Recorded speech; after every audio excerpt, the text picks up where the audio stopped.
네, 챕터 2 두 번째 강의를 시작을 하겠습니다. 이번에는 그 정수 표현 방식에 대해서 좀 여러분들에게 말씀을 드리려고 합니다. 정수를 표현하는 방법, 그러니까 뭐 메모리 공간이 할당되어서 그 할당된 메모리 공간에 여러분들이 10을 저장할 때 그 10이 과연 어떻게 저장이 되는가, 이 부분에 대해서 이제 우리가 얘기를 해보려고 합니다. 뭐 이것은 저장에 관련된 사항만이 아니죠. 예를 들어서 이제 10이 저장이 되어 있습니다. 뭐 이렇게 메모리 공간에 뭐 4바이트 메모리 공간이 있다고 가정을 해보면 4바이트 메모리 공간에 저장된 데이터를 읽어드릴 때도 내가 그 저장한 그 방식을 역으로 그대로 읽어드려야지만 10이 복원이 되겠죠. 따라서 저장에 관련된 내용만이 아니라 그것을 읽어드리는 방식, 그러니까 저장과 참조에 관련된 내용입니다. 정수를 저장과 참조하는 방법. 근데 저장과 참조, 이걸 그냥 이제 뭐 저장할 때 어떻게 저장하고 참조할 때 어떻게 참조한다. 그냥 보통 그렇게 얘기 안 하고 표현이라고 이제 얘기를 합니다. 뭐 데이터를 저장하는 것도 표현의 일부이고 저장된 데이터를 읽어드리는 것도 표현과 관련이 있는 것이죠. 그래서 이제 정수 표현 방식을 한번 이해해보자, 어떻게 되는지 한번 살펴보자라는 것이 챕터 2 두 번째 강의의 이슈입니다. 자, 생각보다 간단합니다. 그렇기 때문에 간단히 정리를 했습니다. 뭐 일단 여기 있는 얘기에 앞서서 이걸 가지고 얘기를 해보겠습니다. 자, 8비트 데이터, 즉 1바이트 데이터를 기준으로 정수의 표현 방법에 대해서 말씀을 드리도록 하죠. 일단 그 크기가 몇 바이트이건 간에 가장 왼쪽 비트는 부호를 나타내도록 약속되어져 있습니다. 자, 근데 주의하실 거, 지금 제가 말씀을 드리는 것은 양의 정수에 관련해서 지금 말씀을 드리는 것입니다.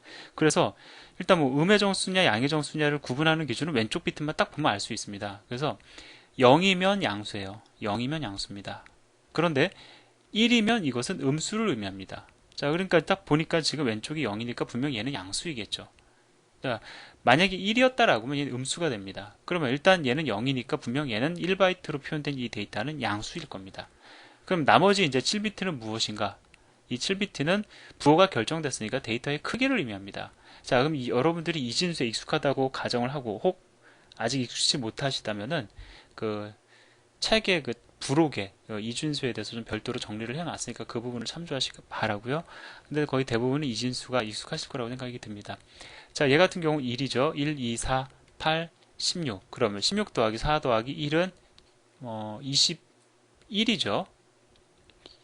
잠시만요. 제가 좀 잘못 계산했습니다. 1, 2, 4, 8이죠. 8입니다. 예, 죄송합니다. 좀 계산하고 나니까 좀 이상해가지고. 자, 16 더하기 8 더하기 1을 하면 25입니다. 따라서 얘가 플러스이고 얘가 25이니까 얘는 플러스 25가 되는 겁니다. 즉, 1바이트로 25가 표현이 된 것이죠. 지금 제가 말씀드린 부분이 이겁니다. 자, 그래서 가장 왼쪽 그 비트, 이걸 가리켜 뭐라고 얘기를 하냐면 MSB라고 얘기를 합니다. 가장 이제 중요한 비트라는 의미를 담고 있습니다. 중요한 이유가 플러스와 마이너스를 결정짓는다. 물론 그것도 있습니다. 근데 왜 또 MSB라고 얘기를 하냐면 얘가 0일 때의 이 부분을 해석하는 방법과 얘가 1일 때의 이 부분을 해석하는 방법이 다릅니다. 이건 뭘 얘기하는 거죠? 양의 정수를 표현하는 방식과 음의 정수를 표현하는 방식이 약간의 차이를 지닌다라는 겁니다. 그렇기 때문에 이제 MSB라고 얘기를 하는 거고요. 그 다음에 지금 말씀드린 것처럼 MSB를 제외한 나머지는 크기를 나타냅니다. 그래서 0인 경우에, 자, 이거는 이제 물론 MSB가 0인 경우에 지금 말씀을 드리는 겁니다. 양의 정수 기준이라고 지금 제가 여기서 다시 한번 강조하고 있습니다. 자, 그래서 부호가 0인 경우에, 즉 양수인 경우에는 값을 실제로 그 저장된 데이터가 얼마인지 우리가 확인하는 방법이 그리 어렵지 않습니다. 자, 물론 지금 제가 1바이트로 설명을 드렸지만 이것은 2바이트든 4바이트든 차이가 없습니다. 즉 바이트의 크기는 바이트 크기의 차이는 표현 범위의 차이로 이어지는 것이지 어떤 그 해석하는 방법의 차이로 이어지지는 않는다라는 것이죠. 자, 그럼 어려운 내용 아니니까 이 정도로 설명을 드리고요. 자, 그럼 음의 정수 표현 방식은 어떻게 되겠는가? 한 가지 단적인 예를 말씀을 드리면, 예를 들어서요, 앞에서 제가 그냥 뭐 MSB가 0이고 그 다음에 나머지 7비트를 제가 0, 0, 0, 0, 0, 0, 0, 1로 두겠습니다. 그럼 얘는 하나, 둘, 셋, 넷, 다섯, 여섯, 일곱 플러스 1이죠. 예. 그러면 음의 표현 방식, 음수로 마이너스 1은 어떻게 될까?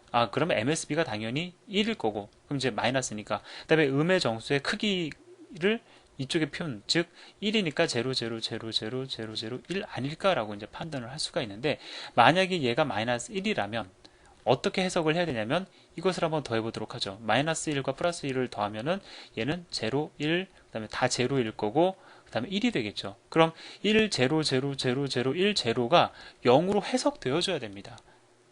예, 그러면 이제 여기서부터 혼란이 오는 것이죠. 근데 우리가 그냥 단순하게 봐도 얘는 분명 0으로 해석이 되어지지 않는다라는 거죠. 컴퓨터도 0은 어떻게 표현을 하냐면 0, 0, 0, 0, 0, 0, 0로 표현을 합니다. 하나, 둘, 셋, 넷, 다섯, 여섯, 일곱, 하나 들 썼네요. 제로. 이것이 0입니다. 그러면 플러스 1과 마이너스 1을 더했을 때에 그 결과는 무엇이 나와야 되냐면 얘가 나와야 된다는 것이고, 그 얘기는 우리가 양의 정수를 표현하는 방식대로 음의 정수가 표현되지는 않는다라고 결론을 내릴 수가 있는 것이죠. 자, 결론입니다. 일단 양의 정수 표현 방식과 다르다라는 겁니다. 음의 정수 표현 방식. 그러면 음의 정수는 어떻게 표현이 되어야 될까? 예를 들어서 플러스 3이 있는데 마이너스 3을 갖다가 음의 정수로 표현했어요. 그럼 이 두 개를 더했을 때에 0이 나오는 구조, 즉 합이 0이 되는 구조로 정의가 되어야 되는 것이죠. 근데 어떻게 하면 합이 0이 되는 구조로 음수를 정의할 수 있냐면 2의 보수를 계산을 하면 됩니다. 자, 그러니까 예를 들어서요.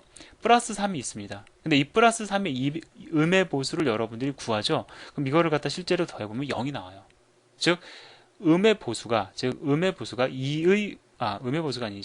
보수가 음의 정수로 표현하는 방식이 되는 겁니다. 정리해보면은요, 플러스 5의 2의 보수를 여러분들이 계산해 놓으면 그것이 마이너스 5가 됩니다. 여러분이 플러스 10의 2의 보수를 계산해 놓으면 이것이 컴퓨터가 인식하는 마이너스 10이 되는 거예요. 자, 그럼 한번 예를 들어보겠습니다. 자, 이건 이제 교재에 있는 내용인데요. 1바이트로 플러스 5를 제가 표현해 놨습니다. 자, 2의 보수를 계산하는 방법은 이렇습니다. 일단 얘를 이 양수의 비트를 완전히 반전시킵니다. 1은 0으로 0은 1로 다 반전을 시킵니다. 반전시킨 다음에 1을 더하면 됩니다. 그럼 이것이 2의 보수가 되는 것이거든요. 자, 이게 왜 2의 보수냐? 이것은 이제 수학적 관점이니까 저는 2의 보수를 계산하는 방법만 말씀을 드렸습니다. 그럼 얘가 2의 보수예요. 자, 2의 보수입니다. 그러면 2의 보수가 계산되어졌을 때 제가 이것이 마이너스 5다라고 지금 말씀을 드렸는데, 그럼 얘가 실제로 이 마이너스 5, 2의 보수로 계산이 되어진 마이너스 5와 정수 플러스 5를 더하면은 정말로 0이 나오는지 한번 확인해 보겠습니다. 자, 더해보면 어떻게 되냐면은 정말 0, 0, 0, 0, 사실은 딱 제로로 떨어지진 않죠. 왜? 올림수가 발생을 해서 1이 있습니다. 그런데 내부적으로 이 올림수는 버려집니다. 즉 지금 8비트 더하기 8비트를 했었죠. 그러면 연산 결과도 8비트가 되어야 되지, 그 나머지 1비트는 그냥 버려진다라는 겁니다. 즉 버림으로 인해서 얘가 0이 되는 것이에요. 자, 따라서 버린다라는 가정하에서 2의 보수는 음수 표현 방법으로 적절하다, 적절하지 않다, 적절하다라고 우리가 결론을 내릴 수가 있는 것이죠. 자, 조금 어려운 설명이 될 수도 있는데 이 정도는 여러분들 다 이해하실 거라고 저는 이제 믿겠습니다. 자, 혹 좀 잘 이해가 안 되는 부분이 있으면 언제든지 게시판을 활용해 주시고요. 또 게시판 들어오셨을 때 여러분들이 답변해 주실 수 있는 답글이 있으면은 저를 대신해서 또 답글을 달아주시면 또 저는 감사를 드리겠습니다. 자, 이렇게 해서 음의 정수를 표현하는 방법도 살펴봤는데, 사실 중요한 것은 우리가 지금 자바라는 프로그래밍 언어를 공부하는 것이죠. 그럼 이 관점에서 지금 사실 이 음의 정수를 표현하는 방법 이런 거는 요즘은 이제 그 프로그래밍 언어 체계에서도 저는 이제 설명을 많이 합니다. 근데 이거는 사실 컴퓨터 구조라든가 디지털 논리외로 이런 데서 등장하는 이론이에요. 그러니까 그런 데서 공부하는 내용들이에요. 그러니까 이것을 정확히 이해하는 것도 중요하지만 지금 제가 여러분들에게 강조하고 싶은 것은 양의 정수를 표현하는 방법과 음의 정수를 표현하는 방법조차도 다르다. 컴퓨터가 양의 정수 표현하는 방법, 음의 정수 표현하는 방법도 다르다. 이것을 여러분들에게 설명드리기 위해서 그냥 다릅니다라고 하고 끝내기에는 아쉬워서 이러한 것들을 여러분들에게 더 말씀을 드리고 있는 겁니다. 자, 이렇게 해서 두 번째 강의를 정리를 하고요. 이번에는 정수의 표현 방법보다도 더 중요한 실수 표현 방식에 대해서 다음 시간에 이어서 진행을 하도록 하겠습니다. 감사합니다.